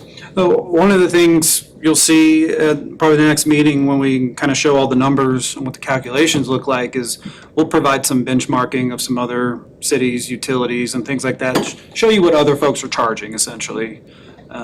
So we would argue with some of that information. And not to downplay your argument right there, but so far, with what we've already dealt with and some of the agreements that we're negotiating through, it's not $100. It's more like $800. Yeah, whatever the fee, more I like mean, I gave you an $1,000. even number, yeah. The other thing I want to make sure is, when we study this stuff, when they asked me to be on this deal, the first thing I did was study impact fees and try to figure out, okay, where are these being used? What are they being used for? And what's the limit? Because it's my understanding that in California, and I hate to use that example, but if you go apply for a permit in certain cities, shell out a check for $60,000. I don't want to get to a point where that becomes Canyon in any part of our future. You know what I mean? So again, and then, well, actually, Lucas, if you don't mind going. He's gonna bring those fees. Lubbock's been 0 on the roadway fees since they put them in place, right? 'Cause Well, no, and then they recently changed that. they have multiple areas. I believe, so we show Canaan split out into 2 zones, and I can speak to Lubbock, having worked on the project. But they have, I believe, 8 zones, and everything, I believe, inside the loop of Lubbock, they have $0 fees, and then everyone outside of the loop, they've charged the maximum accessible. On roadway. On roadways. They haven't Because that's charged. all new. Think about Lubbock. if you They think haven't about- charged on water and wastewater, JB. They set those at 0. It's 0. They're Gotcha. set, but they're Right. 0. Well, the roadway was 0 inside, knowing that redevelopment is what they were trying to get, right? So there's no. But they had cost a to that. development that couldn't get a road out to where they needed to, and it needed to be a higher functional classification road, and there was no way to get there. For the sake of discussion, what is the maximum fee in Lubbock? What was it? I have to go look up top of my head, but, I mean, I could look it up after. And that's what you all calculate. You're gonna tell them that it's $10,000, whatever. I just made up a big number, right? Right. There's There's some that are that high. and depending on where you are, if I live in Frisco or somewhere, there could be something there. And then the commission, upon your recommendations, are gonna go 0 to this. Well, you know where we live, you know what's gonna happen there. I mean, It will be conservative. yes. So there'll be a scale there, and that's what he's gonna show you, be able to show you in the end. Right. So this basically is the calculation of how they're developed. We determine what's the eligible cost. That's going to be your blue box. There's a state law says you either do a detailed financial credit analysis or you just provide a 50% credit off the top. For this study, we're going the 50% route. So the eligible cost is going to be basically cut in half. And so that's really the numerator on your equation. The denominator is the growth in, we're calling it single-family living unit equivalents. So how we take the the number of single-family connections, the multifamily connections, the non-residential connections, and all of the all those. Really, we just take the amount of growth. We do some conversions and some different factors to see how many different SFLUEs are going to be projected over the next 10 years. So you have a cost minus a credit divided by the amount of growth, and that's going to tell you what is the maximum allowable capital recovery fee that can be assessed. So that's really kind of, from our perspective, it's our job to do the analysis, provide you guys with the results and results and information, and then we leave it up to this body, leave it up to City Commission to kind of decide what's the policy, what's that going to look like from a actual implementation standpoint if it moves forward. Well, this fee, is that gonna be the same everywhere? I mean, okay, well, this fee over in this area is gonna be a little bit higher because we've got a lot more growth over here than maybe what we do over in this area. Is the fee, or? Those are policy decisions that are at your disposal. Again, state law says that you can make those service areas as small as you want to. you know, for now, we're presenting it as one service area for water, wastewater, and 2 service areas for roadway. But state law does allow you to be more detailed than that if you so desire. And I will also, additional food for thought, from a fee standpoint. I was in a meeting on this very topic yesterday, where there's a city, I'm in DFW area, so there's a city that was looking at making a sizable increase to their fees. And we had a long discussion about, well, we don't have to make all that jump at once. We could do a multi-year phase-in program. Those are also options that are available to the city if they so desire. So, I mean, really, at the end of the day, if growth comes, who's going to help pay for it? If the fees are lower, you know, maybe the city doesn't collect as much as they need. So there's different ways of doing it. Developer agreements, you know, if they say we're going to build X, Y, Z. Talk about you could increase your water rates to everybody across the city. You know, just things like that. So these are some of the considerations that are, you know, kind of why we're going through this whole process with you guys, and definitely welcome any input or feedback. So with the financial credit analysis, the detailed study on that, is that typically less than 50%? Doing the financial analysis allows you to go above 50%. So that would ideally, well, ultimately that would end up in a higher fee if you did the financial credit analysis. You could go theoretically all the way up to 100% rather than just doing the 50%. Does it have to be 50%? Is there a rule that says it? It can be the rates can be assessed anywhere from $0 to the maximum allowable dollar, anywhere in between, whatever percent that may be.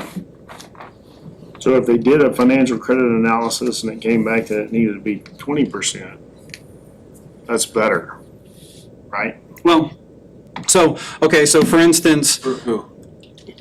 For whoever's paying the fee. No. It's what you're subtracting. So you're saying I'm taking 100%, and we're saying we're gonna automatically cut that in half. If you do the credit analysis, you could say, oh, actually, we've deemed through this analysis that the city needs more than 50% of the cost. So then you're only gonna subtract 20%. Okay, so in reverse, then what I was asking is if you did the credit analysis and it came back 80%. Typically, I'll just say. Only the city's right, in this deal, it's saying 50%. If it was really 80%, could we use the 80%? I've never seen a credit analysis performed and the percent be lower than 50. I'll put it that way. Okay, that's what I was asking. Yep. How we kind of came up with that 450. That's just how state law is written. It's in the law. It's in the law. The 50% is in the state statute. Perform the detail analysis or just do the 50% right off the top. We thought that would be simpler. Unless it goes the other way.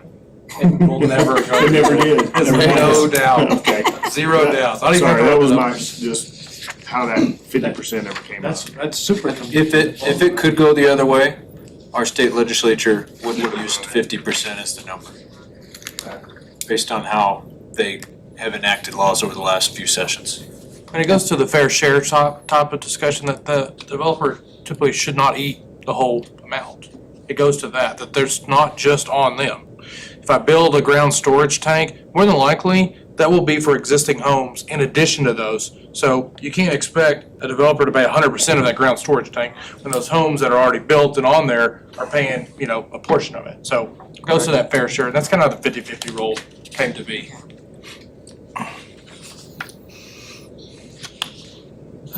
So our kind of proposed schedule at the moment, here we are in September, is to have this meeting and to hopefully get some review and approval of the information presented today. If we are scheduled to do a public hearing on this information only, we're hoping to do that in October. We'll have to establish a resolution to hold a public hearing. The next time I'd like to be in front of this group would be in November to show the actual calculations and the recommended or the maximum allowable rates. If it all works out, then we would have a kind of a decision where y'all would make a recommendation to the city commission on a proposed fee schedule.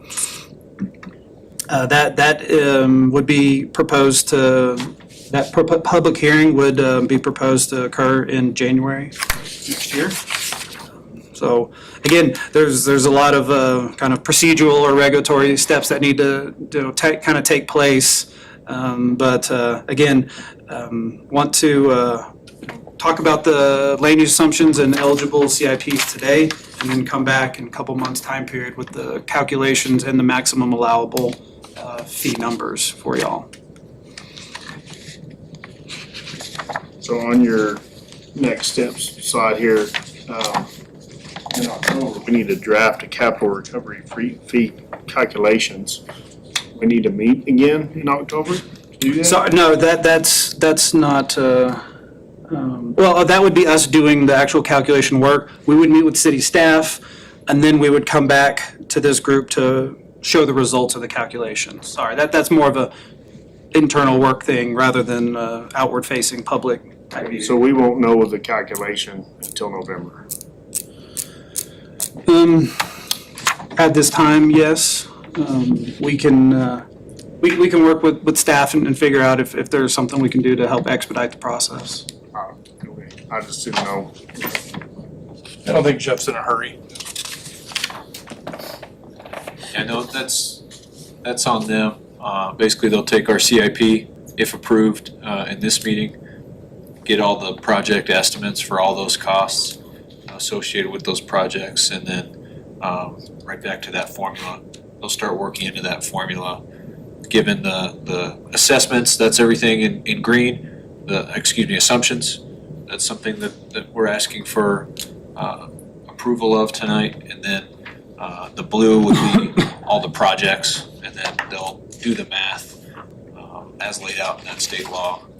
Meet with us to go over that, make some recommendations, or at least show us what those numbers come out to be, and then we'll come back and present all that information to you all in November before you make any recommendations to the city commission. So that'll be the time when you can ask questions. Okay, why is this number this amount? What project causes that number to be higher or lower, anything like that?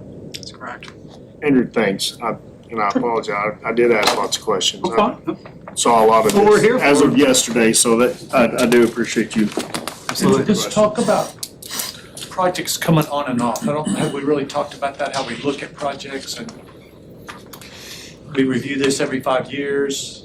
That's another thing, state law says that you're required, to, if you adopt the program and implement the fees, you're required at a minimum to update it every 5 years, because your growth rates or your land use assumptions may change, your eligible CIP projects may change. Not wanting to kind of hold it static. From an analysis standpoint, you could do all the analysis in 5 years and have all these different numbers. City commission at the end of the day could say, we're going to keep the fees right where they're at. That's under their purview and right to do so. But yes, we're required to periodically do an update. Again, the minimum is 5 years. There's some cities I work with that do them every 3 years. They feel like they want to be a little bit more aggressive in how they assess these fees themselves. Because these population numbers can change dramatically, and that affects things. You can see how that's used in here, and so we're back at looking at that again. It goes up or it goes down, and Yeah, especially if it goes way down and you're not building anything, then you could be potentially over collecting, which is a potential legal issue. I'll just leave it at that. Well, the thing that I want to make sure we do is, if we do have something like this in place, keep it reasonable. I think as far as a developer goes, if impact fees get too high and this stuff with our city gets to where it's not financially feasible to develop, or if it gets to the point where it costs so much for someone to get a permit to build a house that they decide, you know what? I'll go a half mile away and build the same house for no permit fee. We're seeing that right now. It gets to the point where if this stuff gets imposed too high, we'll have another MUD, municipal urban district, where I as a developer can just build my own city. And when it gets to the point where that makes more sense than to be in the city we're already in, that's a problem. And so that's what we, ultimately, I want to make sure we're not at that. The results and the numbers are what they are. It's up to you guys and the commission to figure out what's right for Canyon. What fits? Do we want to look at those projects? You have that list?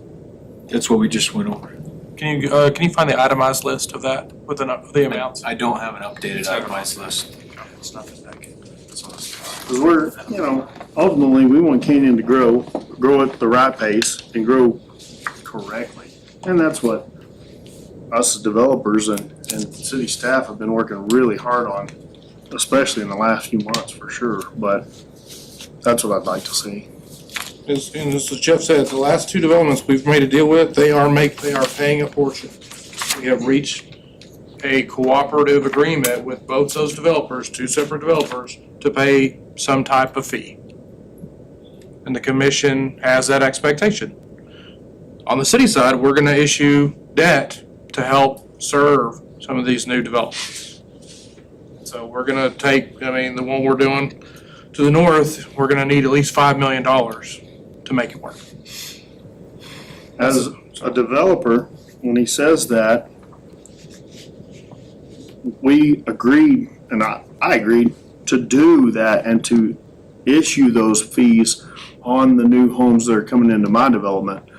But as a developer, I also see, and we've had this argument in this very room, but this is your city, You guys have the ability to charge water rates, trash rates, you'll be making money on anything we develop till the city exists no more, which is no end. When you have a situation like that, though, again, so when you have a situation like that, then who pays for that? Does that pay for through my water? The ratepayers, yes. So my Your water's sewer- going up your sewer for a rate will go project up, that yes. I'm not really benefiting from. Maybe theoretically I am because it's bringing more people here. Sales Yes, tax will go yes. up. But it's not a, Property values have doubled in 10 years in Canyon. But yes, to answer your question, Okay. that's the yin and the yang of this Right, okay. whole, Yeah. Just wanna make this whole sure. conversation. In the history of city development, this is kind of a new thing because in past, if you wanted your city to grow, the city issued debt and they went out and put in the infrastructure to somebody willing to develop that piece of land. All a developer needs is the infrastructure to the property line. We have to take it from there on. That's part of that's why I buy land at $10,000 an acre and I have to sell it in half-acre lots at 50. Because now I have paid for all of the infrastructure inside that development. Okay. So what we're talking about is really just the infrastructure to get to that development. To serve that site. So your Not water inside of towers, not inside of it. lift Okay. stations, water resources, which are wells, that's correct. Anything, while it may be on site, it's for off-site.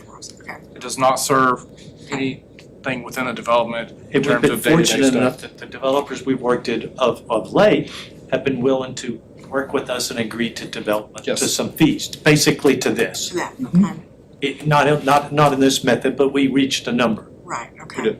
There would be, but there could be others that could say, I want to develop, and I'm not going to do that. Okay. And it really all comes down to a really localized decision, because to your point, Jeff, that's the way development has occurred here historically. Other places in the state, in the nation, in the world, you come to a city and you say, hey, I want to build a subdivision, they say, great, this is what you're gonna need, go build it, or don't build the subdivision. Yep. Thank you for stopping by. And the places that Andrew's working with in the DFW that are exploding, they can set a $20,000 impact fee, and the builder doesn't Doesn't matter.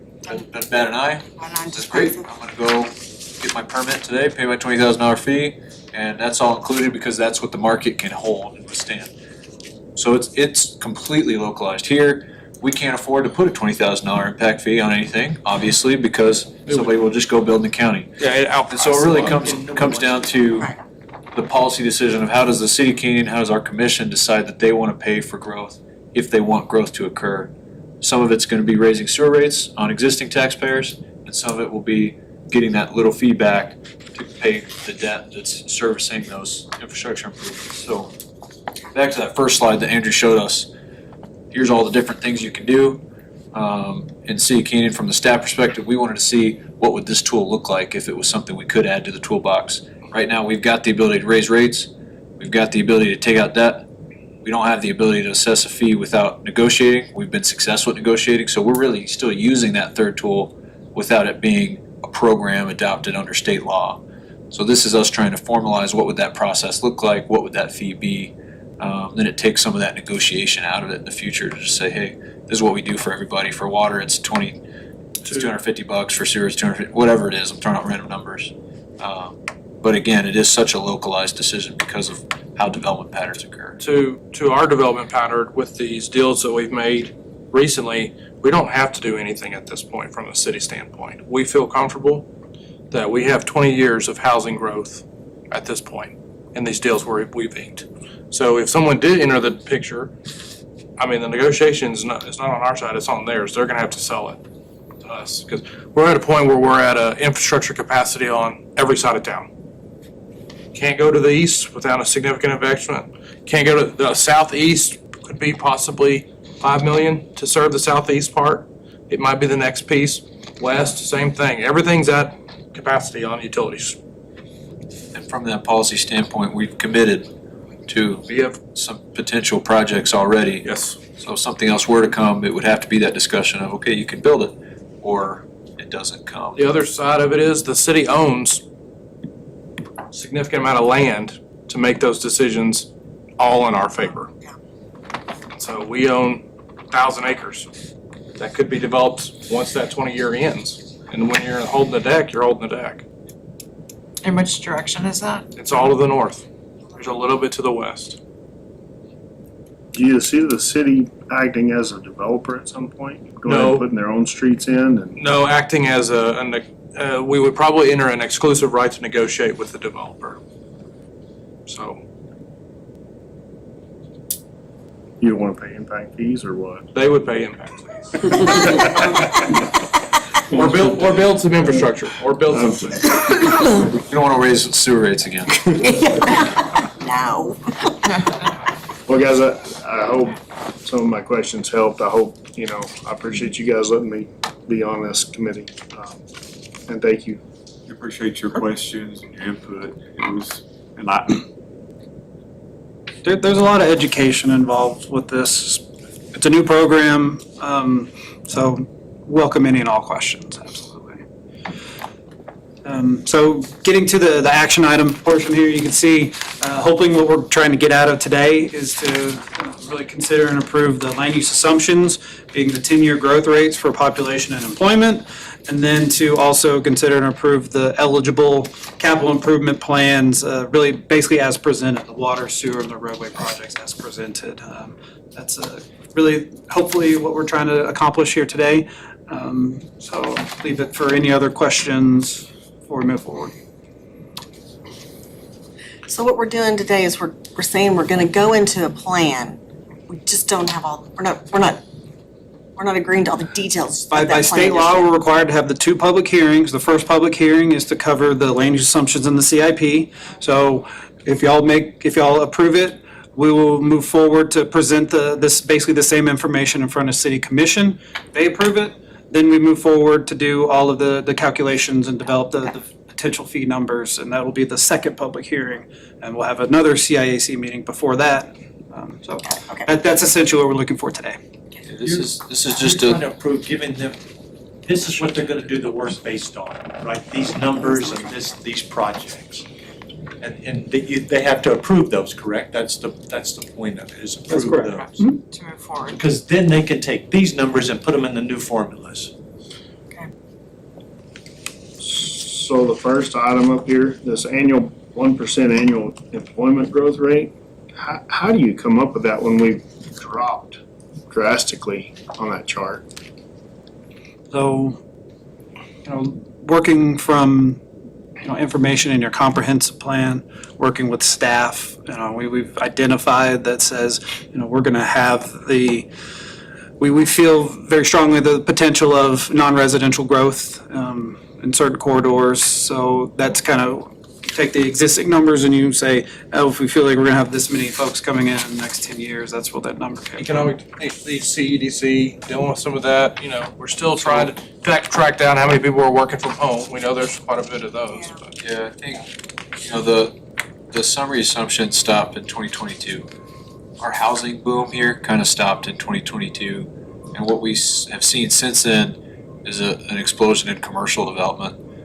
So whether that's rebuilding of existing commercial projects or Whataburger today, right? So we've seen a lot more of that commercial product coming into the town. We've got Sparkman out in Spring Canyon. We've got a lot of those businesses that have started to come in, and that interest is higher than it's ever been before. And that kind of has followed that big wave of housing. Now we've got that big wave of commercial, and now we're expecting another bigger wave of housing to follow that. So that's why we feel like it's a more consistent number, that's going to continue to increase. And we felt like 1% is about as conservative as we could go, while having that positive outlook that we all do have.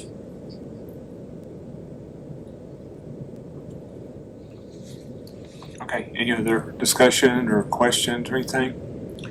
Okay, so first action items, we need to consider approve land use assumptions. That's for 1.25% annual population growth over the next 10 years and 1% annual employment growth over the next 10 years. I make the motion that we Have a approve. motion to approve it. I have a second. I'll second. Got a second. All in favor, say aye. Aye. Opposed, nay. I have it. It's approved. Okay, then the second item is consider and approve the capital recovery fee eligible capital, approve the capital recovery fee eligible capital improvement plan today. So it's for water and wastewater projects as presented, and also for roadway projects as presented. I have a motion. Motion to approve. Got a motion and a second. Second. Oh, got a second. All in favor, say aye. Aye. Sorry, Any can I get the opposed? second? Was it Tanya? Motion is approved. Okay, is that all? Yeah, that bottom bullet of the recommendation, we'll provide a letter to staff for probably Joel to sign. That goes to the commission for the public hearing. Okay. Okay. Perfect. Okay, meeting is adjourned. That's right.